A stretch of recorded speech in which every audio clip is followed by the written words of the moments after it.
Subscribe to our YouTube channel and don't forget to press the bell icon to get all the latest updates.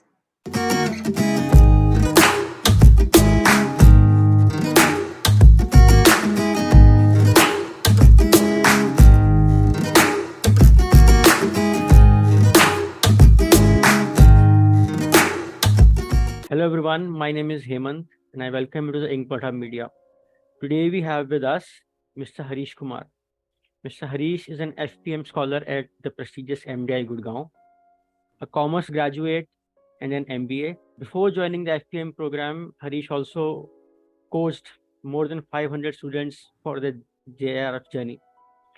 He himself is a top rank holder in UGC JRF with rank 7th nationwide. He is a prolific researcher who works in the area of augmented reality, virtual reality, and metaverse in the marketing domain. He is highly published and highly cited. He has 3 A journals publications, 2 B, 1 case, and more than 7 papers in review, including for A star and A journals. We welcome you, Harish.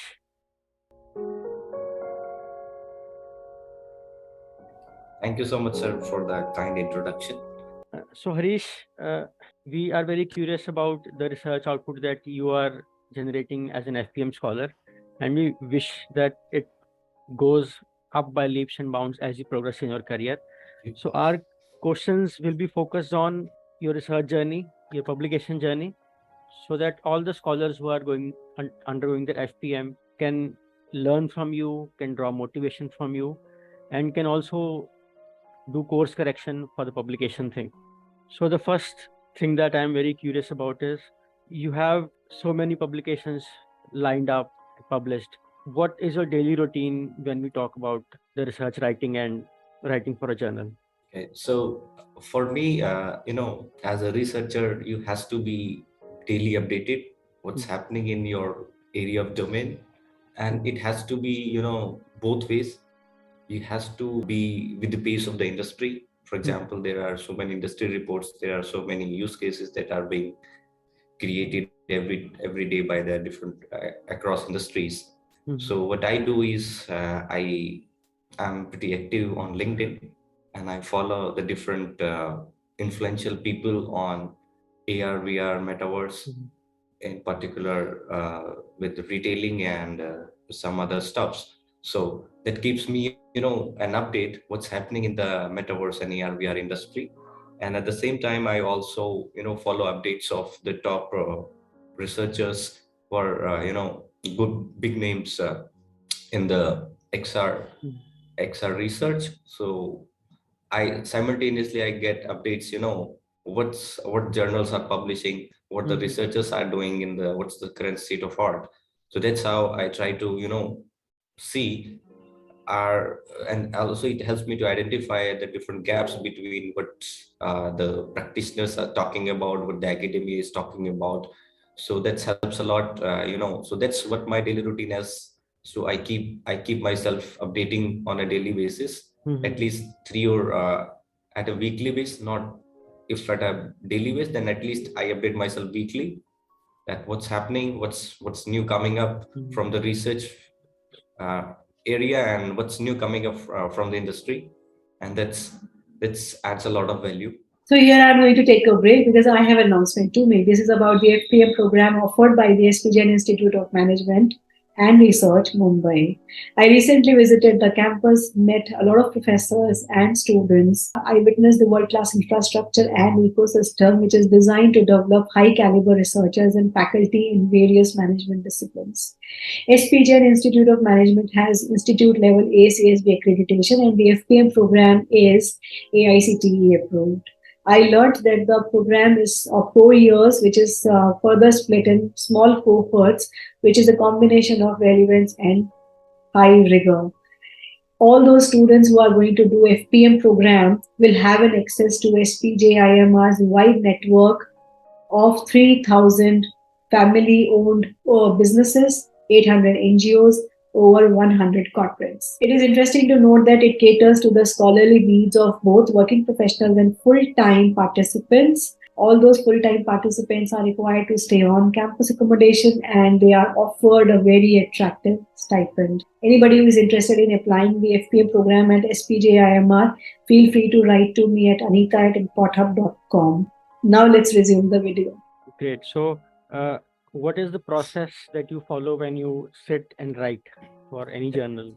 Okay, so whenever I choose a new topic, so initially that wasn't the case, because when I was into my coursework and we have to do one assignment, and at that point of time we are not that much, we were not thinking about that much key, what should be the case, and what should be the topic and what should be researched. But with the gradual processes, and when now I'm into my last stage of PhD process, so now what I believe is that one must try to consider 2-3 things which are pretty important. For example, for me personally, I believe is that I try to pick up a topic which has a good practical relevance. So that has to be there, because ultimately you are doing some research which should be used by somebody else. Otherwise that doesn't make sense. You're writing 8,000 10,000 words, and if it is not useful for anybody, then it doesn't make sense.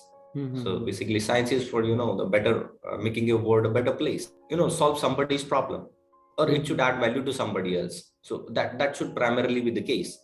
So in that case, I see what's exactly is the practitioners issues. So that should be the primarily case.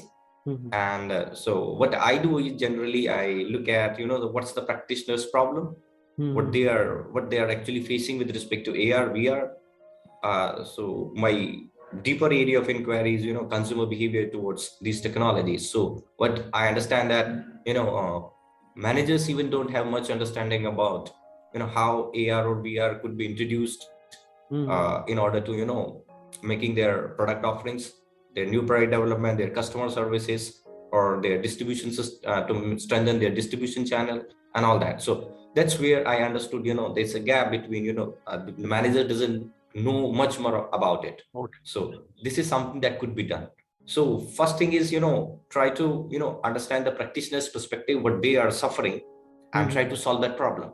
The next step should be, what I do is then I come back to the literature and see are there evidence that solve this particular problem.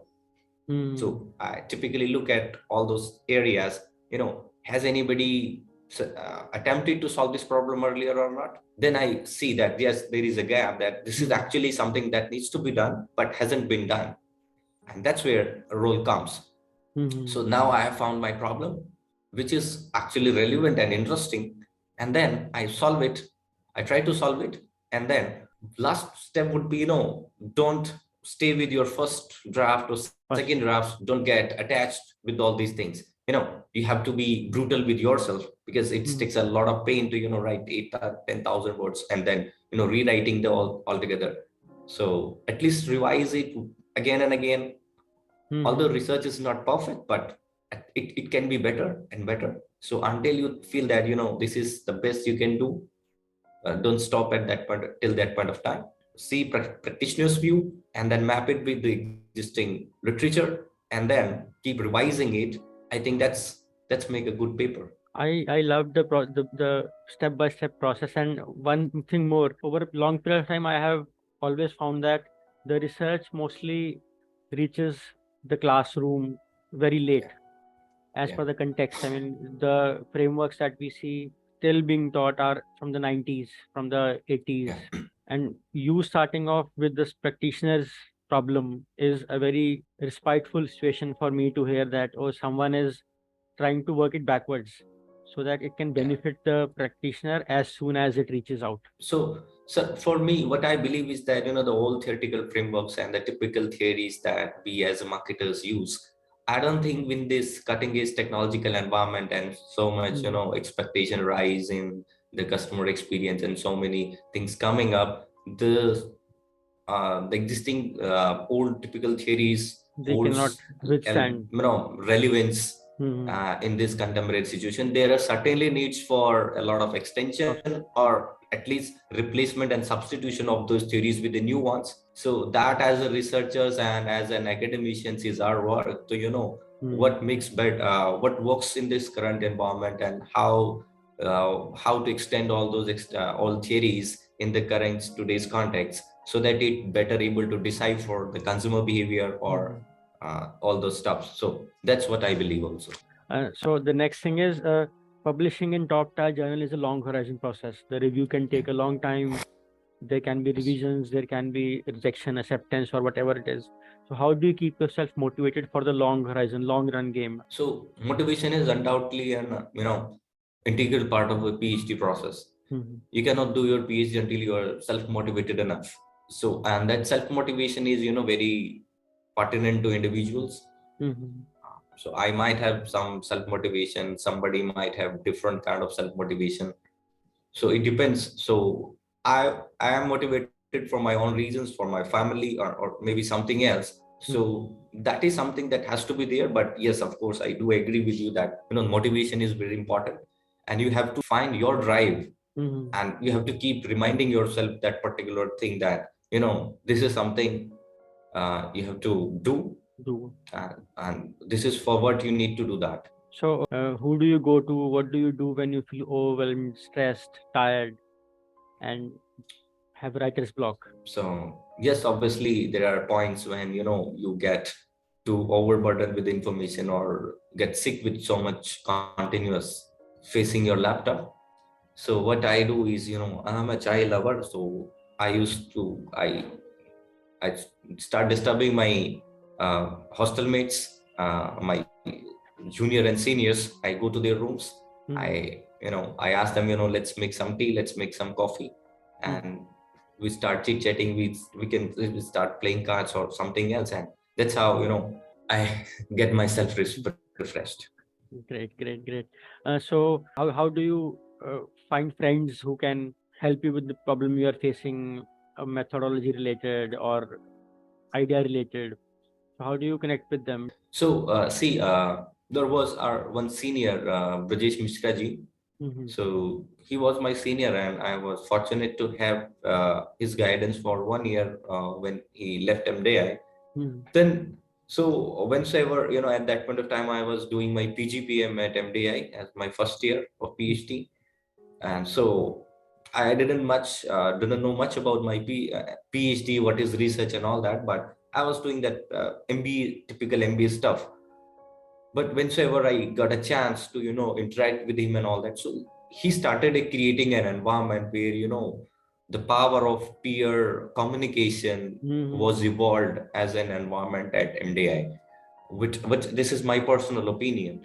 So that really helped me a lot in terms of shaping myself as a researcher, and finding new ideas, inspirations, and different aspects. So that I also try to do, to try to move that legacy in the next years. And so we have now a group of people uh, in our vicinity, where every time we share each and every draft ourselves with each other, and we ask for the friendly reviews.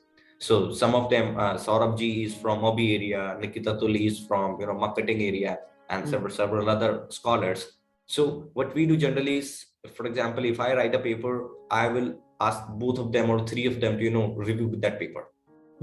So I'll get different perspective from the marketing area, maybe, and from the OB area, from the HR area, and so that's how it makes a lot of improvement in that paper.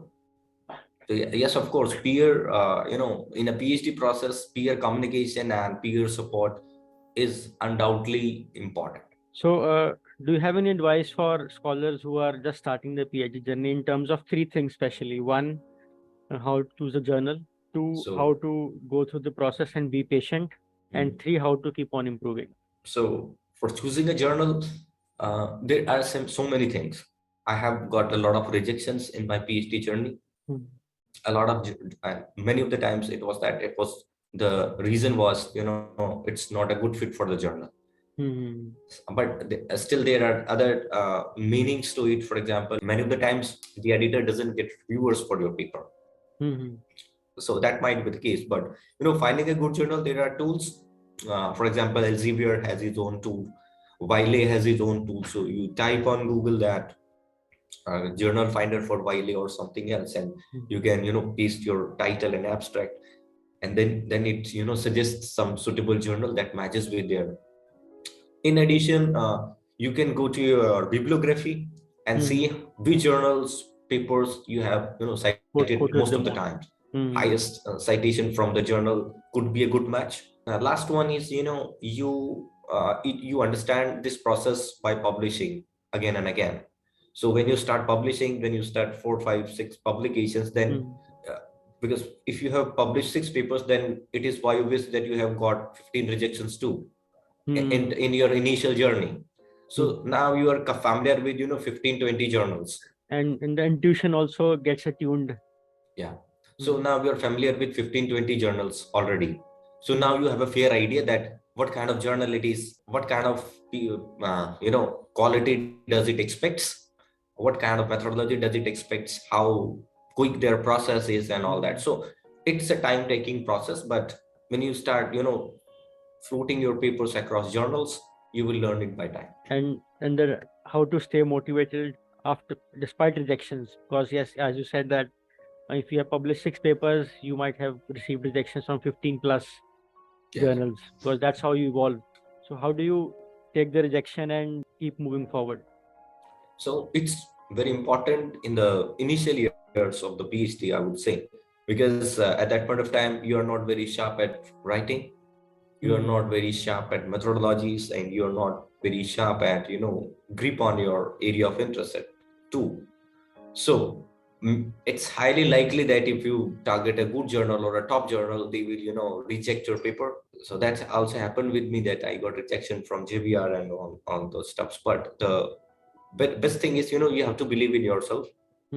So even if they reject your paper, but it would be great in case you get some comments from the editor itself, or maybe if it get into the review and then they got rejected, then that's how the learning curve takes a sharp rise. So when you get expert views on your manuscripts and you find what's exactly I was lacking, where is the area of improvement and all those things. So that is something. So don't take rejections as a source of demotivation, rather think it as a chance to best chance in which you can improve yourself, and you prepare yourself to be a leader for tomorrow. So that what I believe is that if I get a rejection, that's okay, but did I get some reviews or not, that is more important for me. So if there are some comments, then yes, then definitely now the paper would get it got somewhere else. In case I incorporate them, then I have something to work upon, and then I will get it published. So 2 or 3 myths about publishing in a top tier journal that people have. Not sure about others, but initially what I think is that everybody can publish. There is no hard and fast rule that certain people has the ability to do that. It's not like that. Anybody can publish. The only thing is that are you sending your paper to a top tier journal or not? When you start sending it, you might get rejection, but you will get, at the same time, you will get some comments, and then you will improve that accordingly. Second myth is that don't share your work with others. People will steal it. It's not that the case. I'm not sure about it. I have shared my paper to so many people across globe, with foreign scholars, Indian scholars, and all that. So you are the driver of your car. So nobody knows your paper better than you. So what I believe is that start sharing, keep get feedbacks about your paper in case with different experts and all that. So that is very important. Area experts, methodology experts are very important for your paper, who do a devil's advocate role in improving your paper. So that is one also a myth, that we don't want to share our papers with others other than the team of the co-authors. So I think that's not a good practice. We should be more open in that approach. So one thing that I personally learned was that the one myth that I had was, if you write to very smart people abroad or in India, they won't reply, but they do. So what happened with me, I can remember one instance then when I was into my PhD coursework only, when I was in my first year. So I wrote an email to Professor Philip Roshnabel, who is one of the topmost name in the XR as a researcher. And I asked him, I just want a review on this paper. So I got my paper rejected from JBR. And I thought that, although it was just rejected, so I didn't get more comments on that. So I thought, I certainly need some improvements in case, I just want to hit it somewhere else. So I write a very polite email and asking him, if you can just take out some time, and so that would be a great help. And he replied within 3 hours, and by the next day he flooded my paper with a lot of comments. So that's how it works. And then he eventually became my PhD supervisor. And that was, a dramatic change in me as a researcher, and in my approach to research, in my approach to you might say how I see overall field of XR and marketing also. Although my thesis members, Professor Ritu, Professor Rajesh, has immensely helped, along with Professor Madhushri too. But yes, this kind of expert also adds a lot of value. And so be very open, start, the best you can get is, an expert from the area. So I also get an advice, if you are, an initial researcher, so you have, you need one guru, that's how we say in Hindi, then bina guru gyan nahi. So you can, get all these things. So you have to find your guru in your PhD journey. You have to be devoted to him or her, and then start following, start learning from him, start looking at things. Then you will start looking at things very differently, which my experience as of now is. One mistake you wish you would not have made and then improved on it. So one mistake I would say is I got indulged a lot with my PhD. So one has to, spare time for other things too. Don't too much concentrate. So then it works like, it start impacting other things, maybe your health, maybe your family, or if you have family and kids, then it even becomes even more important. So you have to have, please restrict yourself to a certain time period, I would say, at least for, be conscious about, how much time you need to devote to PhD, because when you start researching and because PhD is an intense process, especially at good business schools. So you barely had time for other things. But, what I believe is that other things are equally important. which I didn't did.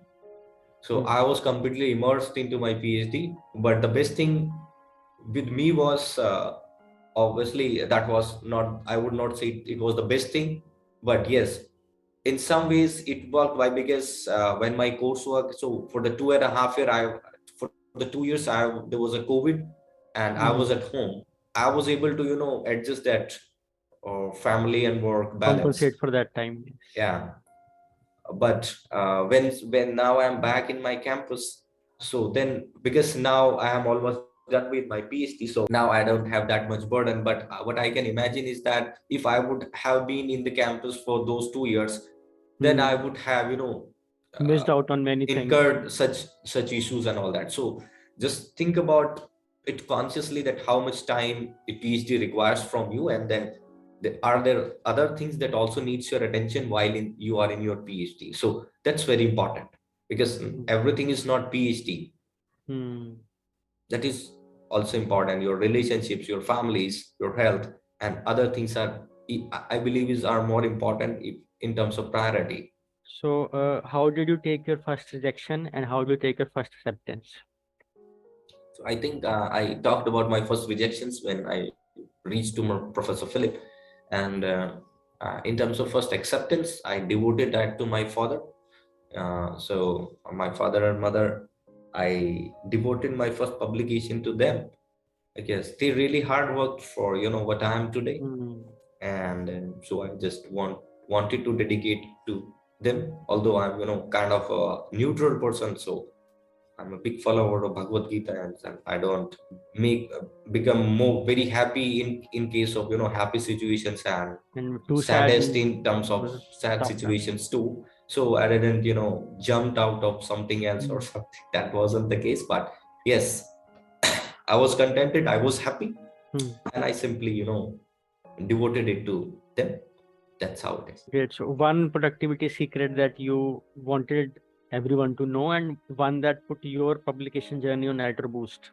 I would say you if in case you want to do some impactful research. Although I have published even A and case solo author papers, but what I believe is that when now I am part of a team, I have developed my team of research. So develop your own team that works on your area of interest. They are highly motivated people and they are able to contribute. So that is something which will make your research very impactful, very quick in terms of output, and influential too. So that is one thing. So if you want to nitro boost your publication journey, you must develop your own team which works well with your objectives, with your sentiments, and with your thought process. Next is you have to work on at least 2-3 projects at the same time, because when you start writing a paper, you will work on for 2-3 days and then there will be a block.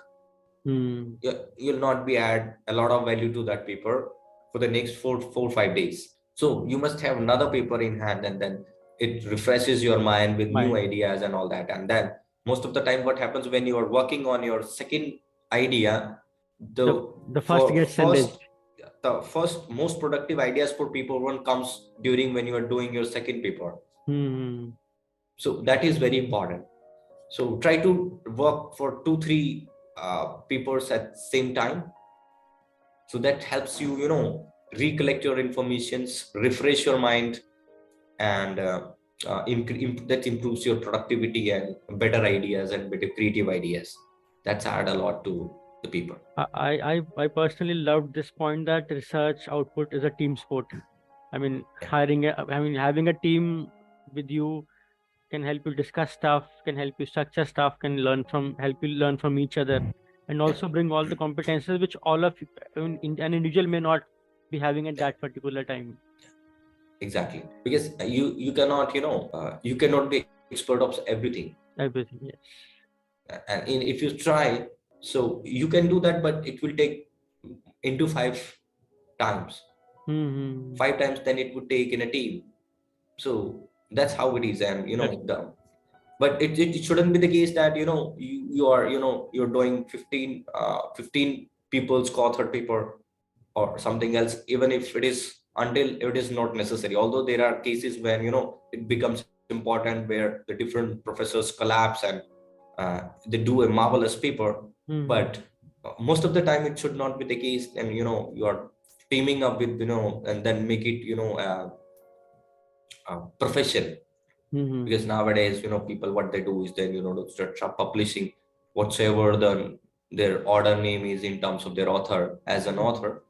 So I don't believe in that, and that's what my thesis members and my professors has also suggested me, that should not be the case. You should so by the team it means that you are 4-5 people and you know each other well, you understand each other well, and you are confident with their area of expertise, and you are pretty open to criticize, to discuss, and at the same time you know that what's happening in this paper. Many of the times what happened is that I collaborated in one paper and I'm not sure that what's the paper is all about. So that ideally should not be the case for me. Great.